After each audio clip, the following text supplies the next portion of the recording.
Sunday. I am on my way out to the barn to go ride the ponies. It is 3 o'clock. I have been editing all day, literally all day.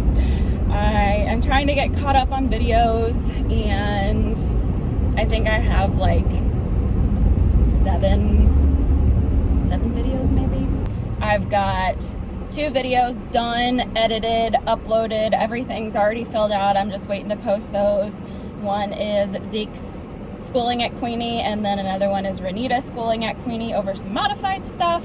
And then I just finished editing, and it's exporting now the Avalon mini event vlog. 2 more videos to edit? 3 more videos to edit. One, I still have some things to film for, and then obviously I'm going to try and film today.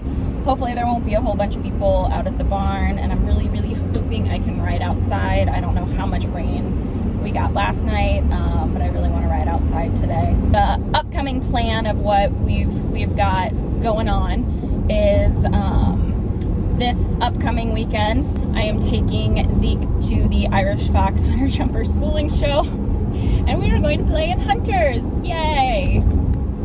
But we're playing at Hunter. I'm going to do the Open Hunter 2.6 and then the Derby at the 2.6 level, and then we are going to do 1 jumper class, and I texted Paula to see which one we should go into, because they've kind of like limited a bunch of classes, which is totally fine because they like always end up going so late and so behind schedule anyway. So I think they removed a bunch of classes just for that reason.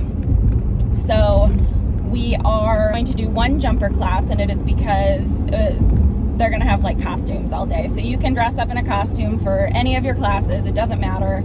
And I didn't want to do them for my hunter classes because my costume is not going to be easy to ride in, which makes no sense why I'm like, oh, we'll do a jumper class, because I can obviously be messy and look messy, and it doesn't really matter because I'm going to be in a costume. So only class it looks like that I can enter, like where it's not regulated for juniors or adult amateurs, is the 0.85, 0.95, which I've jumped him, I think probably 3 foot, maybe 3.3 once or twice, but I haven't done an actual like full jumper course with it. And they usually set pretty soft, so I'm really not worried about it. But the only other class that I can enter is the Jumper Classic, which is 0.75, 0.85, which would be more ideal. So I'm debating on doing that, because I wanted to do it Saturday night because Sunday morning is the Derby. So I didn't want to do a division and then the Derby and then a jumper class. So the jumper class would be at the end of the day Saturday when I'm done with all of the hunter classes. So I think we're probably gonna have to do the 0.85, 0.95, which again, I mean, he's so big that it's not like big for him. So I'll probably just, like I do, try to do normally, kind of take it like a jumper course and just do the speed round so we don't have to jump off. Just take really long, big, wide turns to the jumps just to give him enough time to look at him. So anyway, that is the plan for this weekend. The second weekend of November is the National Equestrian Center Dressage Championships. So 10 qualified for first level 3. So I'm going to be doing first level 3 with him, and then second level 3 to see if I can get a qualifying score for the championships next year, because this upcoming year my plan is to show 10 in second level at whatever rated shows I can get to, and try and get him qualified for the USDF championships.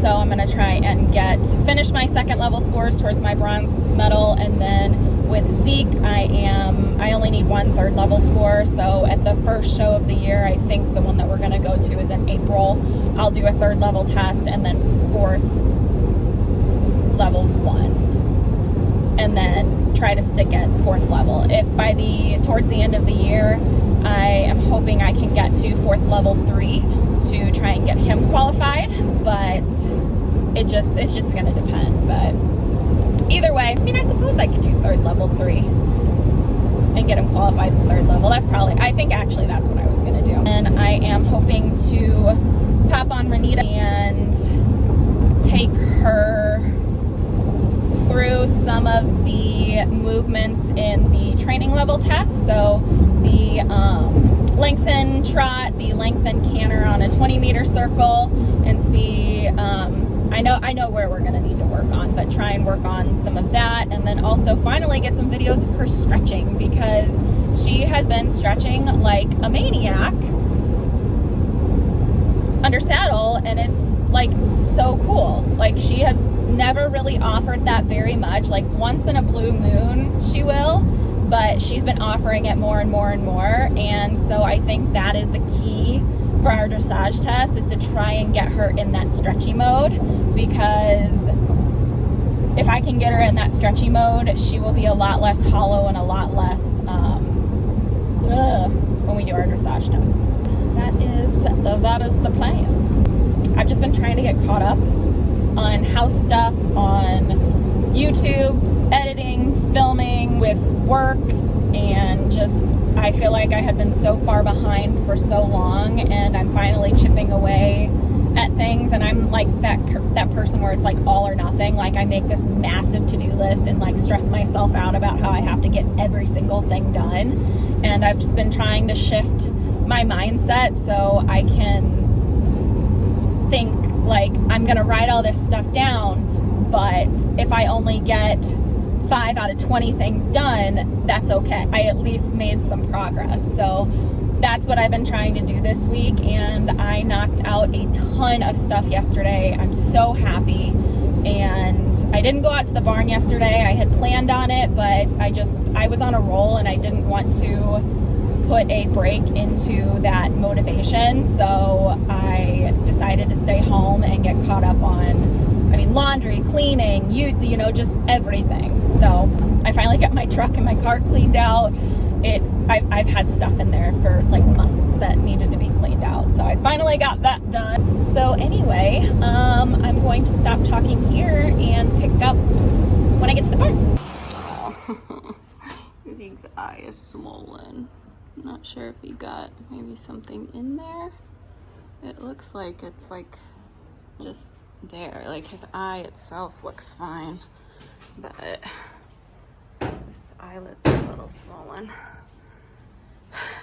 So we'll see what we can do. I'm gonna give him some Butte, and see how he feels while we're riding, and kind of go from there. But yeah, I'm thinking it might be allergies, because he's been seeming like he's got some allergies. So I might actually get him like Zyrtec and give him to Zyrtec. Yeah. Oh, thank you. Oh, thank you. Oh, thank you. Hello, welcome back. This is going to be a very, very long video. So I hope you grab some snacks, maybe a drink, because there is a lot of footage from my rides. So this day, I had a little bit of a plan. I wanted to practice some of the 4th level tests, but Zeke was quite a bit spooky. And as you can see and probably hear from the wind, it was super, super windy this day. So he was just a tad bit on edge. So I didn't get as much done as I had wanted to. And when he's kind of in moods like this, I really don't do a whole lot of like extended work or anything like that, because he just can be a little wild. So I always start out with a stretch in the walk and a stretch in the trot. So to cut out time, I removed most of the walking stuff, because there's only so much exciting stuff that can happen in the walk. But this is his attempted stretch. He starts to stretch a little bit more, but as you can see, he's a little spooky, and he's just kind of looking around, not focusing. So essentially what I'm trying to do is just really get him stretching, get him relaxed, get his back loosened up so that way he can relax his brain a little bit too. On this day, I did not do this in the canter just because of his temperament this day with how strong and spooky he was. So I kind of tried to avoid having any kind of blow-ups, and I knew there would be some blow-ups in the canter, so I opted to skip that part. But he was particularly scared of this side of the arena this day, which, I mean, that stuff is always there. He's been in there multiple times. He's been in this arena so many times, but, you know, the ground can be a different shade of brown, and they'll think it's spooky. So either way, he started trotting, started stretching down, still a little bit unfocused, but when stuff like this happens, I just try and ignore it, try to get him bending, do a little circle. So see here, he spooked a little bit, and I just brought him back down, tried to get him back to the trot. This corner, very spooky, just trying to get him relaxed a little bit. Giving him a pat when he walks by it, let him know he's good, that nothing's going to be bad. So I went and just kind of let him take a look over there. I didn't try and force him to go in there. I just kind of walked by it. You can see he's like, I don't like this corner. I'm going to try and run away from it again. But I just kind of walked by it again, just trying to keep it very light. You know, you don't ever want to punish them if they are scared of something. And I'm just trying to get him a little more confident over in this area. When he walks by it, I'll pat him. When he shows any signs, like when he drops his head, I'll pat him. Just signs of relaxation is what I'm rewarding. So once all that is over, I will go into doing our walk to halt, trying to get the half halt reinstalled. And as you probably saw in my video with Debbie, that was something that we worked on quite a bit. So I've been working on that since. And so go in, keep doing walk to halt. I do a little bit of walk pirouettes just because I want to engage his brain. I don't want him to be constantly looking for things to spook at, but I'm not going to punish him if he does, because obviously in his defense, this was a very windy day. That tarp that you can see next to the building that they're building over there is kind of swaying in the wind. So I'm just trying to do the best I can with the horse that I have underneath me this day. So once I do some of the walk to halt transitions, then I will go in and do some trotting, just trying to get him to move off my leg, focus. When he does pop up and hollow out like he's going to spook, I will just bring him back down. So essentially, all that I'm really trying to do here is just to get his attention, get him loose, get him focused, and essentially just ignore the antics and just keep changing directions, just so he's focused on me and not what's going on everywhere else. So doing some 15-meter, 10-meter circles, just trying to really engage those outside aids so that way he doesn't blow out through his shoulder. Doing a little bit of leg yielding to get those legs loosened up. I'm talking so fast, I feel like. I will bend him from left to right, just kind of flexing, trying to get both jaws unlocked, and trying just to reinstall that half halt. So going down the center line, I'll go to a halt. Well, not a halt, but I did a kind of a strong half halt, and he came back down. So that's kind of how I know he's listening to me. This day he was extremely strong, but it really does not look like anywhere near how strong he actually was. By the end of it, my fingers were numb, if that puts it into perspective. So just doing some more circles, doing some more changes of direction, doing some shoulder in, just really trying to get that left side unlocked. He has gained a lot of weight and a lot of muscle, and he's a strong fella. So again, I'm mixing it up. I don't do a whole lot of the same thing. I go from doing trot to halt to walk pirouettes to rein back, and vice versa. So I typically do all of this before I will start cantering with him, just because his canter can be quite strong. He's just quite strong in general, but his canter can be pretty strong. So I do all of this at the trot just to make sure that I have control of every part of his body. So I did a couple 10-meter circles just because he felt a little locked, and then into the shoulder in. This is his good direction, I think. His other direction is the harder one. So then I go into a half pass, and I was actually pretty proud of this half pass. He was a little bit strong and he didn't not wait for me, but he didn't wait for me at the same time. So either way, the bend's getting a little bit better. He's getting more and more unlocked with that jaw as we reinstall that half halt. So then going to a half pass the other direction. And I'm so sorry about the video quality and how shaky it is. I'm sure it's probably super hard to see what's going on, but it was so windy this day, but we don't really have a whole lot more time to ride outside, so I really wanted to ride outside. I was trying my hardest to sit up, but with how strong he was pulling me forward like crazy. So I kind of feel like a little sack of potatoes, and I feel like a little heffalump up there, but just ignore me. He looks pretty good.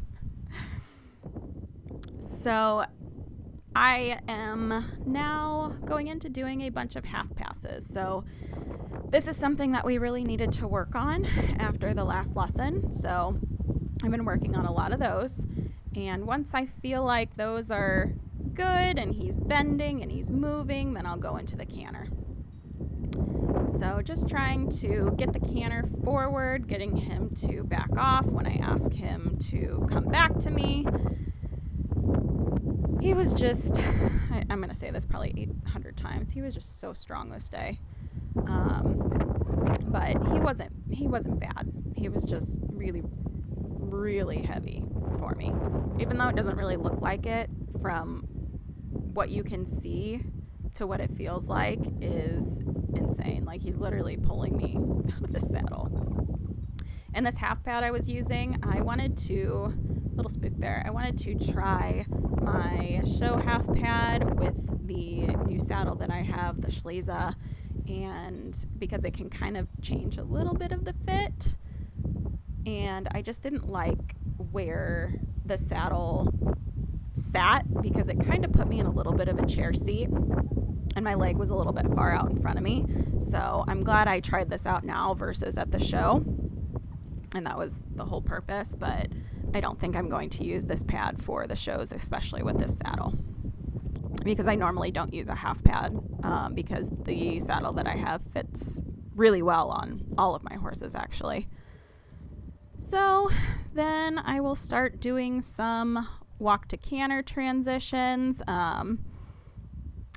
He's not doing too bad.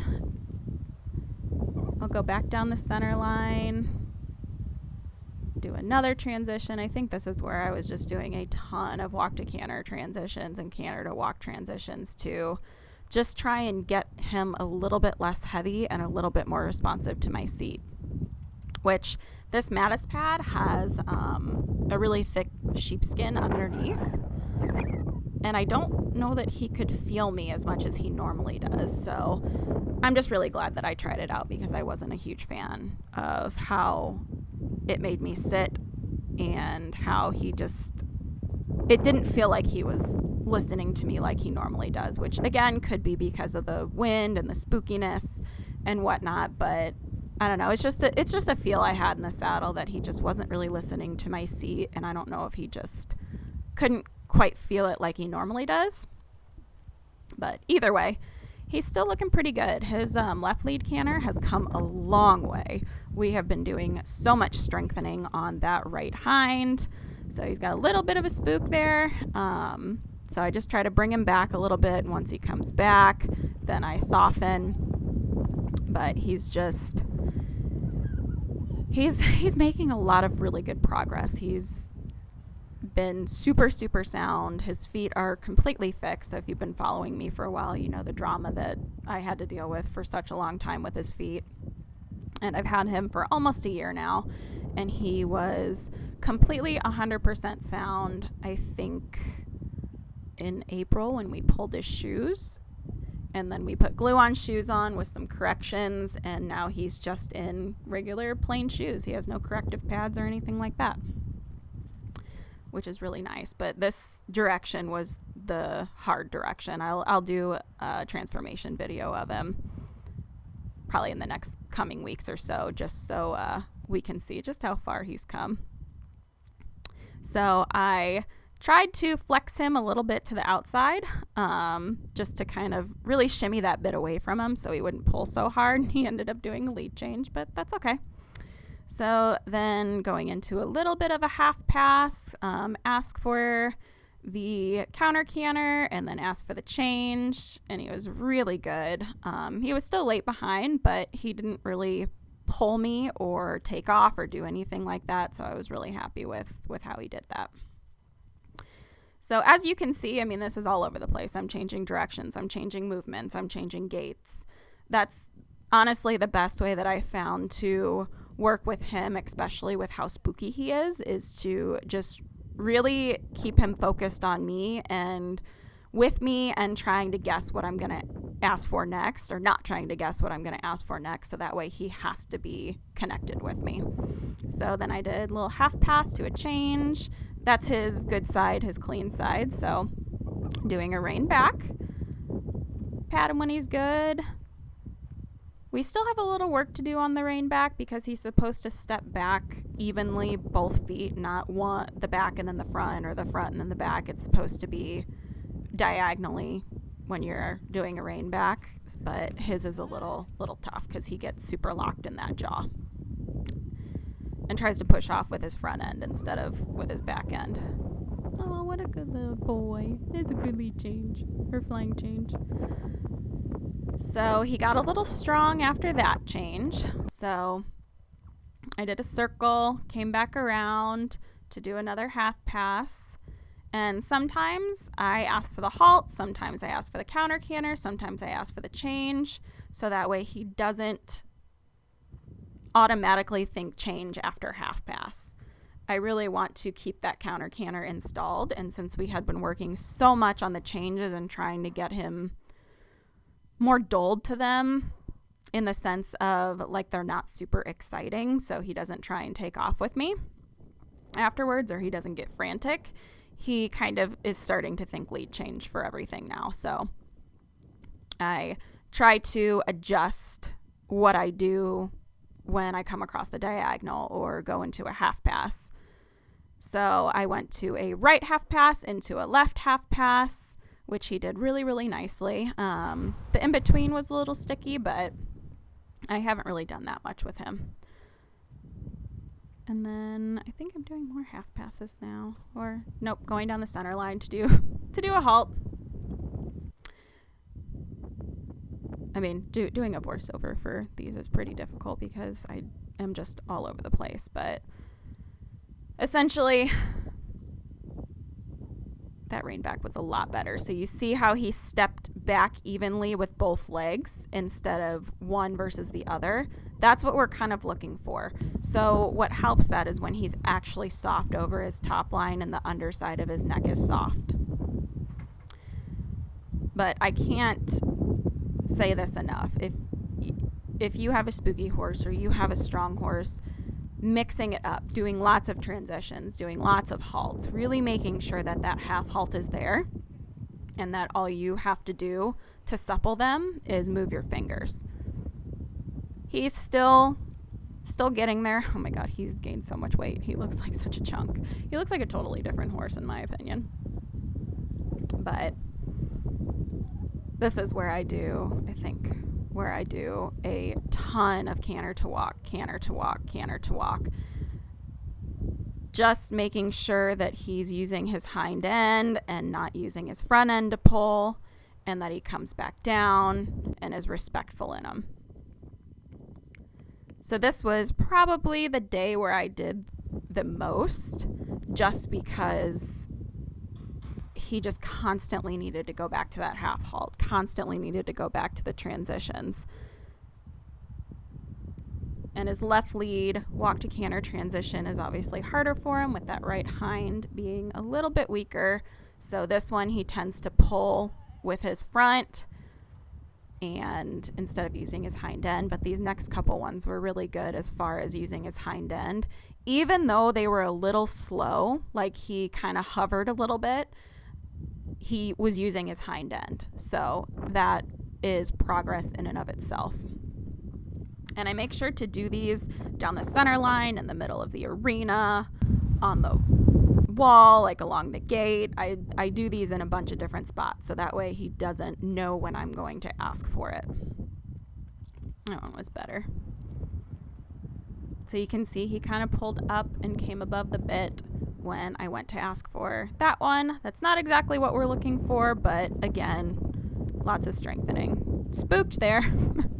But just ignored it, pat him when he came back down, and then start over.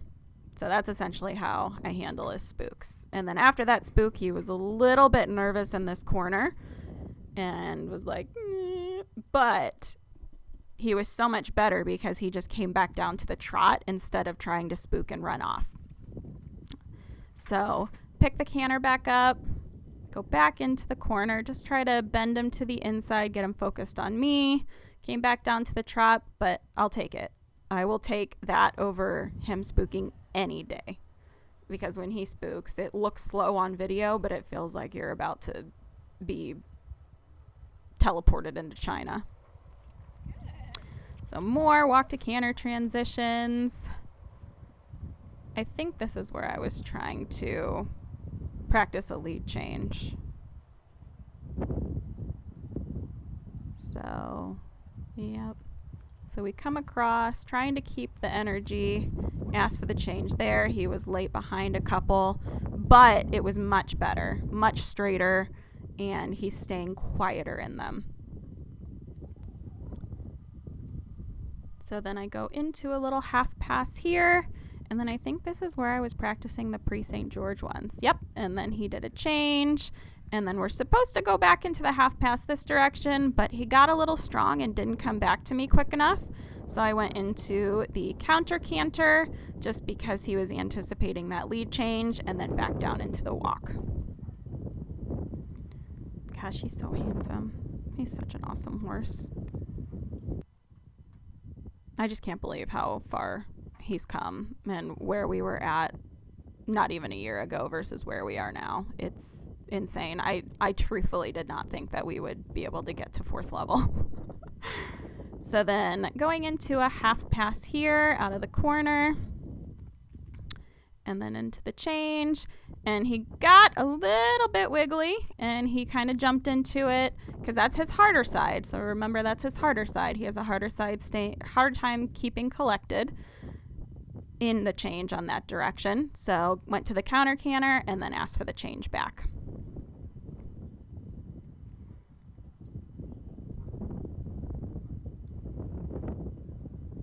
I just love watching him.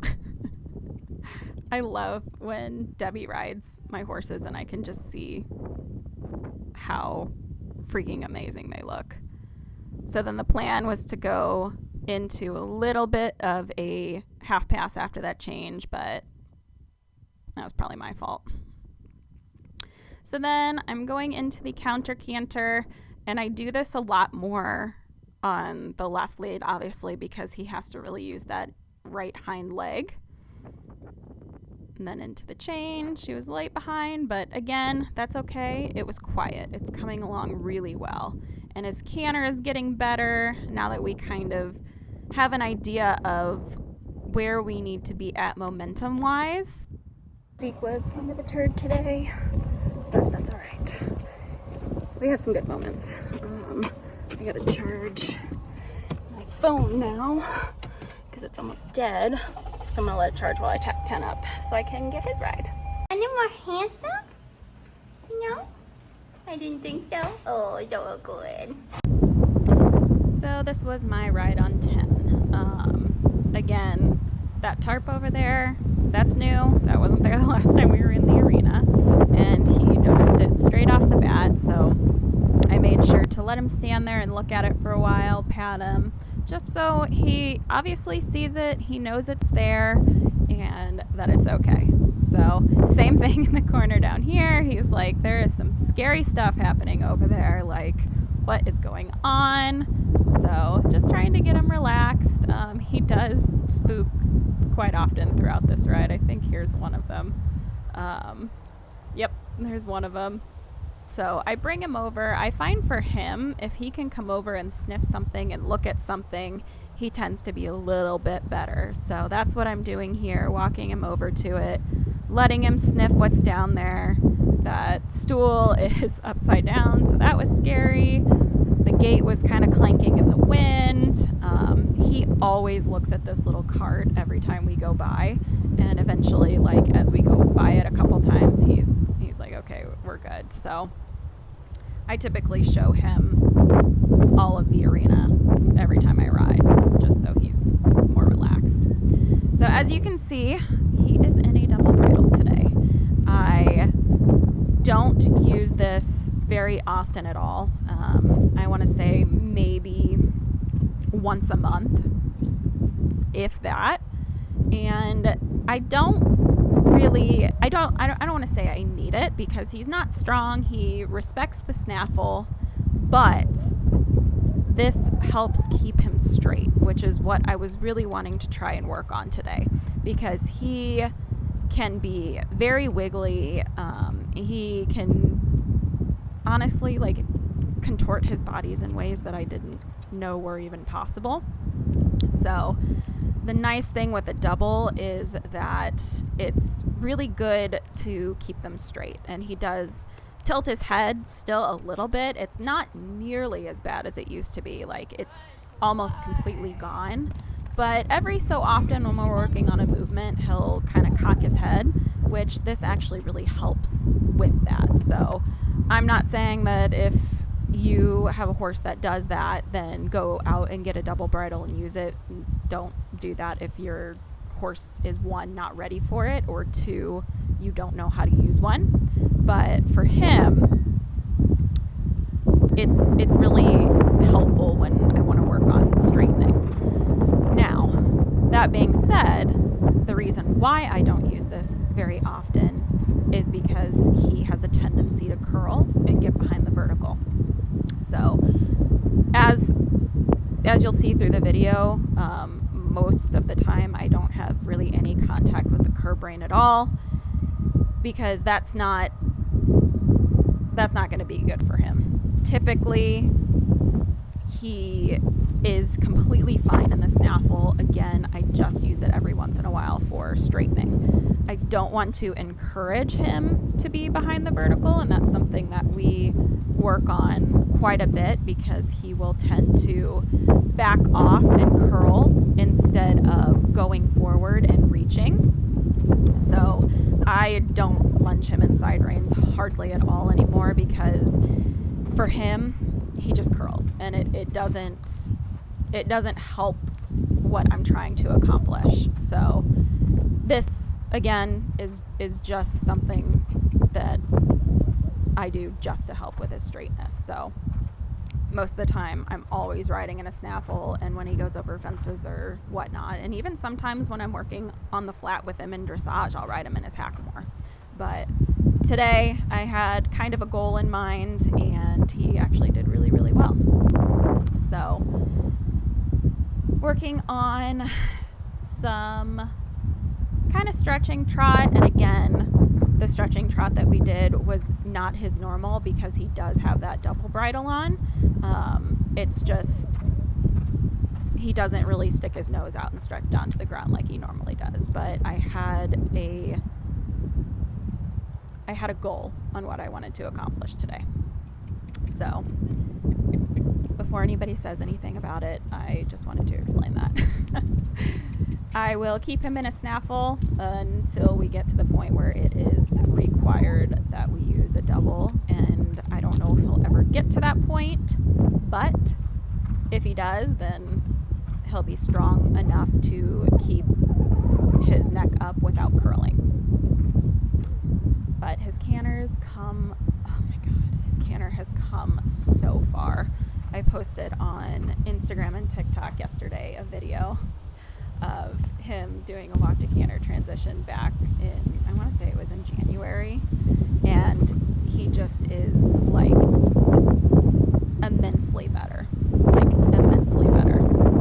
So now I'm going into a little bit of sitting trot, and I think this is where I start doing some trot to halt transitions, and every time he does it I make sure to pat him, because this bridle with him also helps kind of keep him up off the forehand a little bit, because he can tend to root down in the down transitions, and that is just a strength thing, and it has a lot to do with his conformation too. He's got a pretty long back, and his hind end is pretty straight up and down behind, so he's got a lot of things going against him conformation wise, but to get him stronger, we have to do the work. So it's not always pretty, but I mean, just like working out for yourself, you start working out, you're at a low weight, you slowly increase the weight. That's kind of the same mentality that I have for the horses. So continuing some transitions, doing some walk pirouettes. His walk pirouettes have gotten so good. I'm so thrilled with them. So very excited with how good his walk pirouettes have gotten. Both of those were fantastic. His walk pirouette going to the left is better than his walk pirouette going to the right, because his left hind is actually weaker than his right hind, and that is the hind leg that has kind of that hitch. His canter's gotten so much better. So you see how he kind of comes up and kind of gets above the bit and hollows out and braces the underside of his neck.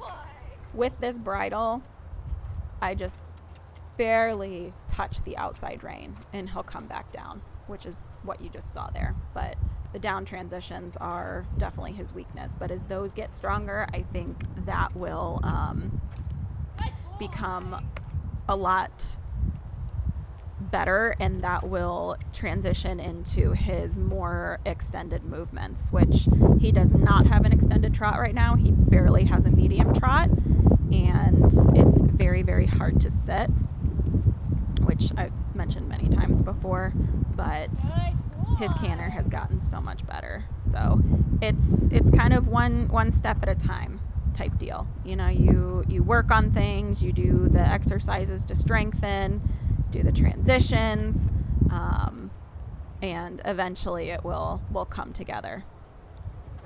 But I'm just beyond proud of him and how far he's come, and just really how amazing he's been.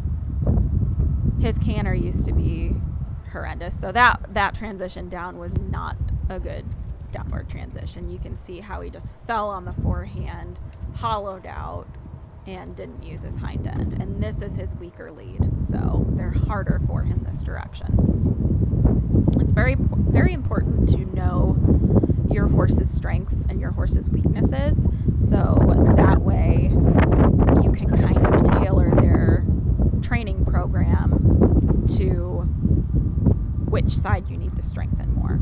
So with Zeke, I work more stuff to the left. With 10, I work more things to the right. And so you can see I'm now trying to adjust which lead he picks up, and doing counter canter, stop to pick up one lead, stop for a couple steps, pick up the other lead, and then go into the actual counter canter, which is like complete night and day. He could barely canter going a normal direction versus doing a counter canter. So this is honestly amazing. And we've been working on that second level test 3 counter canter, where you do the counter canter loop. So you'll see that here in a little bit. So then pick up the counter canter on the right lead, and this one's particularly hard for him because, again, that left hind is weaker. So I work this one a little bit longer, and he's just, if you watch my last video of my flat ride on him compared to this one, obviously the arena's bigger, so he has more room to move around, but it's tremendously different and amazing. I'm gonna sniff the poop.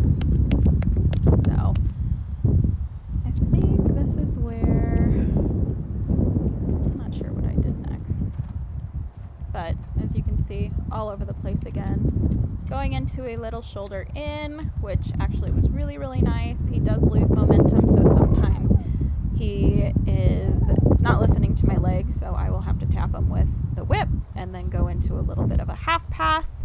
So much better. Still, you can see he loses momentum and has a little bit of a hard time getting there with the same speed, but that'll come with time. Going into a medium trot, woohoo! Which I was like, oh my god, this sucks. But I don't like this saddle pad with my saddle on him either, so the position it put me in on both horses was not ideal. And so it was really hard to do a sitting trot. And my back was hurting really bad. So into a shoulder in, this one was really good. Gotta get a fly. So he started cocking his head a little bit, so I just kind of brought my inside rein to the inside, and then he started curling, so I lifted my hands up a little bit just to pick him up. This half pass direction is harder for him, so he started getting it towards the end, but that direction's a lot harder for him because of that left hind leg. So working on a little bit of that extended walk, continuing those walk to canter transitions. And then I think this is where, I don't know if I come in and try some changes or if I'm doing the canter loop. This is the canter loop. So you can see where he thought he was going to be asked for a change. When he realized he wasn't, then he came back down. But when that happens, I just kind of push my hands forward a little bit, just because I don't want him, when he hollows out like that, to pull back and then him get caught in the mouth with the bit. So then the next movement is down to a walk and then immediately pick up the next lead. So I thought he did that pretty nice. He had a little hitch like with that right hind, but otherwise he picked it up really good, really nicely after that, and was pretty obedient. So then I come around and I'm doing the canter loop the other direction.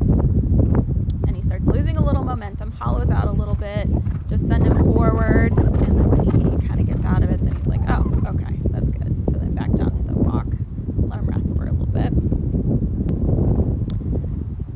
So then I think this is where I go into the changes. Yep. Which I totally don't mind that he was laid up front, because I would much rather him be laid up front than laid behind. But he stayed straight and he was like super calm through it. So I came back down to do that one again. And still laid up front. He kind of blew out on the right a little bit, but again, he's just learning these. So all of that will come with time and strength. So I tried it again. I think, yep, laid up front again, but still pretty good. Kept his momentum. He'll get straighter as time goes on. They're still a little bit ugly, but compared to that first time we started learning that first video, it's like tremendously better. That one late behind, but he jumped up nicely and was really good. So I started playing too with some of the fourth level changes with him. Not because like I want to rush anything, but just because I want it. This arena's really big. So got a clean change there, but he kicked. And clean change there. He was so good. Oh my gosh, what a good boy. And then asked for the change and he kicked out, but patted him, let him know he was good, and went the other direction. So essentially what my goal for this here was to get him more sensitive to the cue, because sometimes he's a little bit late after I ask. So I asked back there, he didn't get it, so all I did was wait and then ask again. So I don't ever punish him if he doesn't change, But now if he's not changing, I'll just kind of wait, straighten back out, and then ask again. I really want these to start getting confirmed, so that way anywhere in the arena I ask, he gives them to me. So that was essentially the one at the quarter line, one at the center line, and then one back here at the quarter line. Oh, he was so good. This moment, honestly, like, I could have cried. He was so good. I could not believe how amazing he was for doing those. Like, I'm so proud of him. Like, proud beyond belief. And again, they're not clean, they're not pretty, they're a little messy, but he listened. He's so willing, and I'm so lucky to have such an awesome horse. So there I asked, and he didn't really get it, but I didn't really do anything other than just come back around and try again. So come back around here and ask for the change again. He tried. Good boy. And so then he got that one. Whoop, and then a spook. So that one, I almost fell off, but that one a little late up front, but this one was clean, and then I think this next one was clean. So I was really, really happy. Yes. Oh my God, he's so good. I'm gonna say this 18,000 times. I'm so proud of him. Like, so proud of him. And he has so much fun with them. Like, yes, they're hard, and he gets a little bit like, and a clean one there. Oh, what a good boy. And then I asked for another one there. He was laid up front, and then another one there, laid behind, but he did them. So proud. So proud of this little bean. But he has so much fun. That one I didn't even realize he changed, and I was like, oh, that was really smooth. Another clean change there. And then got the back, but then got the front later. So he's just come so far. Then asked for the change on the wall, and I was obviously leaned forward because at this point I was so dead tired, but he gave me the back, so I pat him and let him know how good he was. Got the back, but not the front, and then down to the walk, and he was so good. So proud of him. So happy. So, this day in general just was really good. I felt like I wasn't riding the best, but the horses were so good and kind of made up for my poor riding. So Ranita tends to walk off at the mounting block, which I'm sure you all have seen. So I wanted to start trying to work on that a little bit with her and just say, hey, you don't have to run off when I put my foot in the stirrup. I don't care if she walks off, but I don't want her to like lunge off when she walks. I want her to be slower about it, so that way I don't end up falling on her back. That's the only reason. I don't really care if she walks off or not, but I just don't want to land on her back. So I've been working on a lot on the walk with her, just trying to get her to walk, and working on when I pick up the reins, not immediately going into the trot and anticipating. So that has gotten better.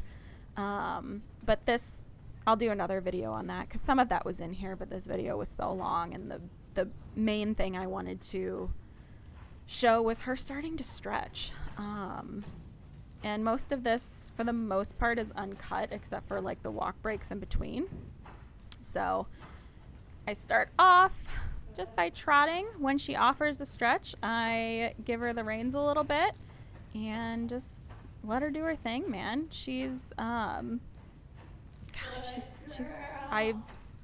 I'm kind of dumbfounded. Like, I have tried to get her to stretch and actively stretch and consistently stretch the entire time I've had her, so over a year.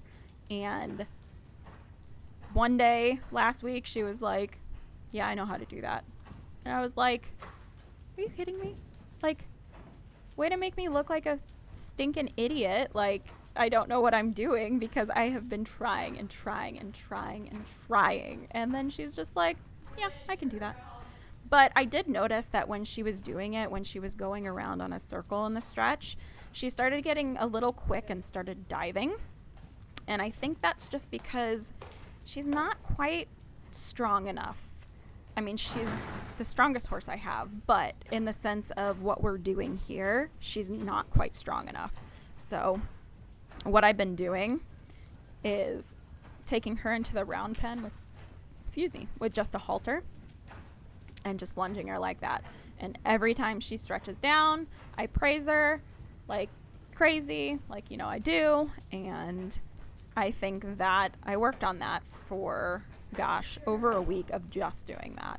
And that really strengthened up that hind end because she had to stay on the circle. She couldn't kind of dive in because I was in the middle, and then she was obviously against the rail in the round pen. So that really, really, really helped.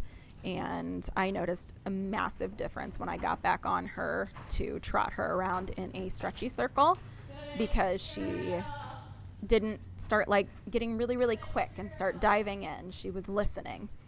And I had, oh my gosh, she's so good. I had kind of an aha moment with her this ride, because she is uber sensitive, like to leg, to anything. She's super sensitive. So like if you would put your leg on her, she would jump forward. If you would try and do a leg yield, and she'd feel your inside leg go on, or outside leg if you were going to the center line, she would jump forward and hollow out and get stressed out. So I truthfully don't think that I could have done what I did this ride with her right when I first got her, because she would have just been a hot mess. I mean, she can be a hot mess in general, but she basically what I was doing is I was using so much leg. Like, think how much leg you have to use before you finally go to kick like a lesson horse to get them moving forward. That's how much leg I was using. And I noticed a huge difference. There was way less popping up. There was way less her trying to take off. There was truthfully way less of her pulling and trying to get hoppy. And it was just like, wow. And I mean, it's true. I mean, I know the saying, like, for a super forward horse, use more leg. For a super lazy horse, use less leg. It's kind of the opposite of what you would think, but it truly does work. However, you have to be at a certain point with the horse before it'll work. So the fact that I can do this now, I mean, I've had her a year. I ride her 4 to 5 times a week. We've been working on a lot of different things. I really prepped her, not really knowing this is where it was going to go, but I really prepped her for me to be able to do this. So this was kind of like our breakthrough ride, if that makes sense. So I'm really hoping the more we do this and the better it gets, our dressage scores will be better and she won't be so stressed. This direction is harder for her because her right side is a little weaker, so her right hind is a little bit weaker, and not like weak in the sense like it's uneven like Zeke's was, but this is the side that we had the SI injected. So she was really sore on her right SI, and I had that injected a couple months ago and then had it rechecked, and she wasn't sensitive to it at all. So it seems like it was working, but I think it just honestly took a little bit for her to stop thinking it was going to hurt. Like, they remember where pain was, and even if it's not in pain anymore, it's kind of like people with trauma. You know, if they're in an abusive relationship and they get out of the abusive relationship and they're with somebody amazing, the trauma, like the brain trauma, is still there. So that's kind of the way I look at it with horses too, and that just takes time to work through. So I think that's kind of really what was going on, especially with her. And not that she was off by any means. She never really shows that she's off. It's really hard to tell if she is ever lame because I can never feel it and she can never show it. The thing that I noticed and what made me have the vet check her out was when we were cantering to the left, she was like starting to have a conniption fit. So once that happened, I was like, okay, something's going on. So that's when we found that. And I thought it was her back. But when the vet came out, it ended up being that right SI, which, again, can make their back sore. But so anyway, this side is a little bit harder for her, which is why she's not stretching as deep and she's not really staying down there. But what I really like is that she's not changing her speed. When she doesn't have contact with the reins, she would kind of freak out a little bit. Like she would start getting really, really fast, like almost like she couldn't figure out how to control her own speed without having somebody tell her how to do it. So I'm really happy to see that that's gotten better. So now I believe I'm going to go into practicing a little bit of a lengthen trot because this is in, I think it's in the training level test, the USCA test. So, and it's in a first level test for USDF, but I wanted to kind of start and almost test her a little bit to see if she'd come back. This one I didn't really push much, but you can see as I want to say I just squeezed her even harder and she was like, oh God, and then she jumped forward. So this direction was a lot better. So I put my leg on, pushed her forward, she lengthened a little bit and then came back really nicely. I'm very happy with that because normally she would just hollow out or try and canter. So now the biggest test was the canter because that's where she tends to get the strongest and the most flustered. So leg, I'm putting on a ton of leg and just really barely trying to touch her in the mouth other than just a little squeeze on the outside rein. She would have a hard time giving to that half halt, but it seemed much better. So then I was like, okay, let's practice a little bit of the lengthening. So I pushed a little bit. You can see how she jumped forward, but then how she came back to me, and I was so happy with that. That is the first time that has ever happened, ever. And I'm just so thrilled at the progress and what progress we've made. And this, I truthfully, I didn't think a ride like this would ever happen with her. I'm not even gonna lie. I had kind of accepted the fact that she was just gonna be how she is and that she just didn't want to be good. That's not true, but I kind of had accepted the fact of how she goes and just tried to ride her the best that I could. So when we had this ride and I had this feel with her, I never, ever thought that we would have something like this. Ever. Ever, ever, ever. And even there, she tried to get strong with me a little bit because, again, this is weaker going around this direction. But she was so good. She kind of popped up a little bit, but then came back, and then I lengthened a little bit, and then she came right back. So that was my ride with her. I am so pleased with all of the horses, and I can't wait to go out and ride them today. So thank you guys so much for watching. I will see you guys in my next video. Bye.